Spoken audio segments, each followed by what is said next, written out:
So you want to main Skadi? Well, you've come to the right place. Hi gods, in this video I'll be teaching you everything you need to know about Skadi for SMITE Season 7.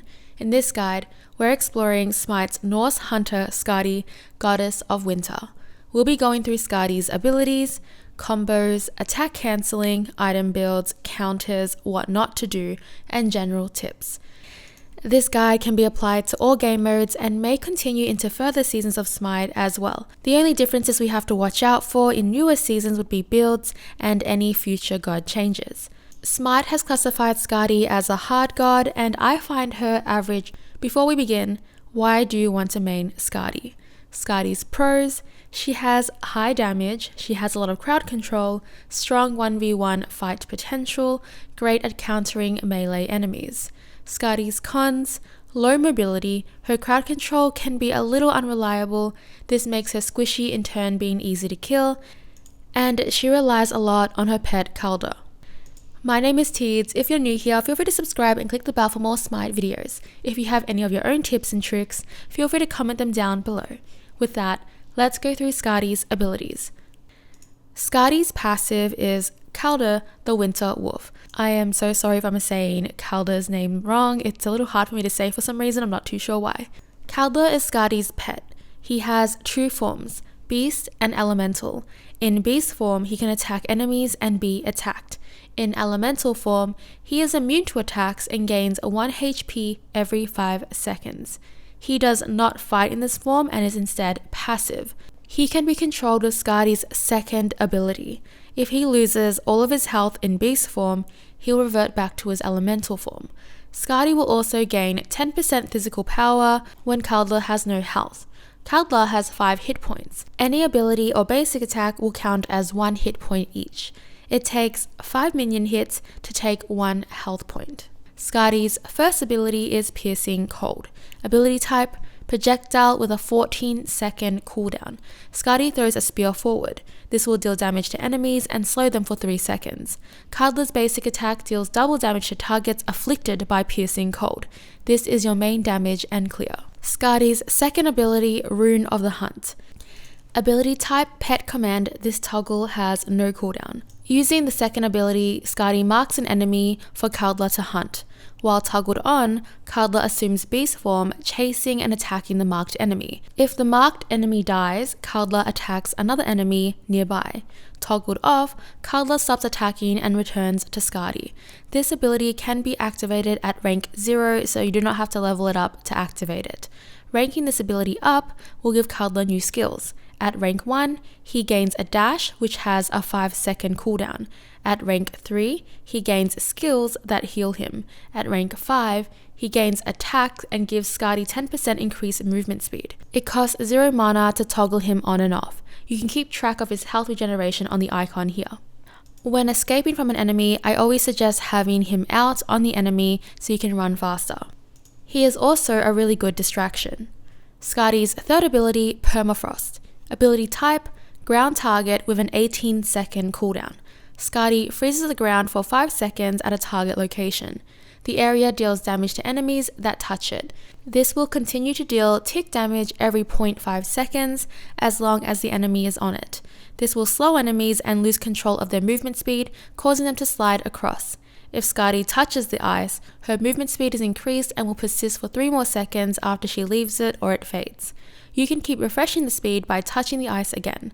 This is her main crowd control, escape, and chase. Skadi's ultimate, Winter's Grasp. Ability type: Stim with a 90-second cooldown. A snowstorm will surround Skadi as she chooses a location for Kaldr to attack. If Kaldr is too far, he will leap there. Upon reaching the location, a snowstorm will surround Kaldr. The initial hit of either snowstorm roots enemies in the area. Kaldr is also restored to full health. The storm persists for 4 seconds while dealing damage to enemies every 0.5 seconds. During the first 5 levels, I recommend ranking the abilities up in this order. At level 1, her first ability for damage and clear. At level 2, her third ability for damage and clear and safetyness. At level 3, her first ability again for more damage. At level 4, her second ability. At level 5, her ultimate. You can also use another pathway, her 1, 3, and 3 again. This will give you more safe clear as her third ability does deal more damage at rank 2 than her first ability. I personally like the direct damage of her first ability, so I prefer the first pathway. However, if you are against a super aggressive opponent and it's not safe for you, then her third ability is a safer way to clear. After that, I would prioritize her first ability, her ultimate, her second ability, her third ability, or her first ability, her second ability, her ultimate, and then her third ability. Next, attack cancelling.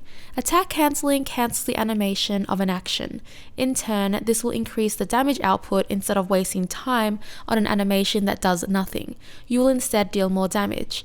I recommend having Skadi's first ability at least on quick cast. As soon as you fire your basic, use your first ability and basic again. For Skadi's ultimate, as soon as you use your ultimate, use your basic attack and then first ability. With this, you can pretty much cancel out her entire ult animation. Next, combos. Before I tell you the combos, there are a few things we need to keep note of. Kaldr has only 5 hit points and the ultimate will heal him to full. What I suggest with Kaldr, if you're fighting someone, use him to the point he has no health left and then use your ultimate. But of course, it is very situational as well. If you're in danger, then it might be better to use him early. Using it this way will keep him out there fighting for longer, which is a huge plus for your fights. Using your ultimate when he's full health can be a waste. The times I would use Kaldr at full health with the ultimate is to chase or kill secure. His leap has a pretty decent range, and since Skadi does not have a lot of mobility, this can really help you chase the enemy down. Your third ability can help you chase enemies down. Remember to use your basics as much as you can. Remember that your first ability has a slow. I usually try to save it when I need it. Times I could need it are after the ultimate route or I'm chasing the enemy. Remember your third ability also has a slow. Remember your ultimate has a route. Your third ability is situational, it has a slow, it is your main escape, chase, and it can also set up kills since enemies cannot control their movement in the ice. Kaldr can tank shots for you. These combos can be a little confusing at first if you're very new to Skadi, so you can ignore the basic attacks in between combos first if you'd like to just practice the ability combos. Skadi's third ability gives you movement speed buff. If you're boxing an enemy in the same area as you, you can keep refreshing your movement speed or stay in the area of the ice. This can help you kite around the enemy. Remember that Kaldr will deal double damage if the enemy is hit with the first ability. So for the combos, 3 and 1. This pokes the enemy, however you'll have to react accordingly as the enemy will slide in the relevant direction. 2 and 1, you can add a third ability in there for more crowd control or chase. Her third ability will give you an additional slow on the enemy, helping you secure to kill or just help you kite around the enemy. 2, 1, basic, Kaldr loses all his health and then ult. You can use the ultimate earlier if you're not an advantage or you need the route. 3 and 4. This is an escape combo. Your 3 will slow them and give you speed. If they still catch up to you, then use your ultimate will root them. And don't forget to have Kaldr out there when you are trying to escape for the extra movement speed. Your third ability is usually enough, but sometimes you may have to sacrifice your ultimate to help you in escaping. Next, builds for Skadi. The builds in this video is just a general guideline. You sometimes will have to adjust builds depending on the situation and what you need to counter. Builds can also change depending on what game mode you're playing. A general build you can use, and that is being used by players ranked in Masters, Hunter's Blessing or Attacker's Blessing depending on what mode you're playing, and then Tier 1 Transcendence. If not building a starter item, you can go for Tier 2 Transcendence. This is relevant for game modes mostly outside of Conquest. Ninja Tabi for attack speed or Warrior Tabi for more physical power. I personally prefer Ninja Tabi, then finish Transcendence. From here, this depends on what you need first.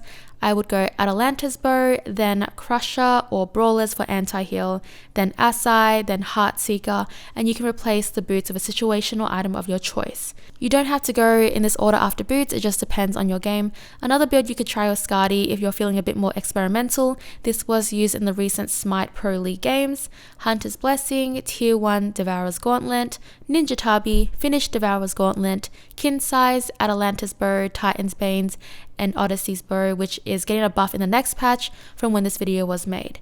This build is a mix of attack speed, decent power, and maximum percentage pen. What you do with this build is you go independent of flat pen, but you build so much pen that it's pretty much effective against everyone. I've tried this build and so far it has worked pretty well for me, and I find it really fun as well. If you need anti-heal, I would swap out Odyssey's bow with Brawler's or Toxic Blade and then replace boots with the bow. Now, counters against Skadi. Skadi's ultimate and third ability are countered by beads. Sprint can also counter her dog and generally get away from Skadi. When her ultimate is down, she's pretty vulnerable. When her dog is down, she is also pretty vulnerable. Focusing her dog when being attacked, it's pretty easy to get Kaldr off you. No mobility. Without her ultimate, she is very easy to gank. Skadi is also easily countered by crowd control since she has no mobility, and gods with high mobility can get away from her pretty easily. What not to do as Skadi. Do not push up in lanes if you do not have your ultimate up, if you have no wards, and you don't know where the enemy is. Skadi can be picked out easily as she has a lot of windows where she is vulnerable. Do not carelessly use your third ability. It can be used to set up some poke or some fights, but it is also your escape.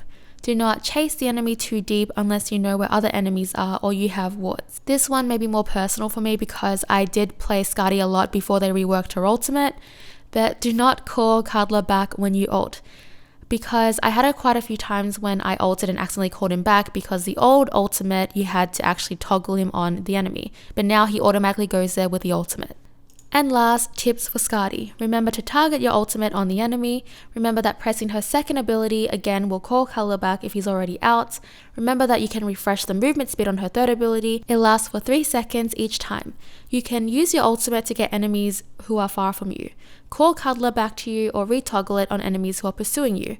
If you're being ganked by a melee god such as assassins, putting your third ability under yourself can really throw them off. Using your ultimate can also buy you time to escape. One of Skadi's strengths is that she's great at 1v1 boxing. I usually try to bait the enemy in or wait for them to use their escape to fight them. I do this so they cannot get away from Skadi's ultimate. Kaldr can also be used to tank objectives such as towers, fire giants, and more. Do this if your supports cannot tank anymore or you're close to destroying an objective. Remember, Kaldr can help you take down a lot of things. He can help you take down minions, jungle camps, objectives, and such, so make sure to use him there. This is also really important for early game when your clear is not as strong yet. During the early game, I would use my 1 on my minions and Kaldr on the frontline minions. I usually put Kaldr on after the enemy uses their clear, so Kaldr is at less risk of losing health. I usually call him on and off and put him back on during the safer times for him to clear. And that is all for the Skadi guide. I thank you very much for watching. Subscribe and click the bell for more SMITE guides. Let me know in the comments which god you would like to main next. Please like the video if you find this helpful. I hope to see you again for the next one. Bye!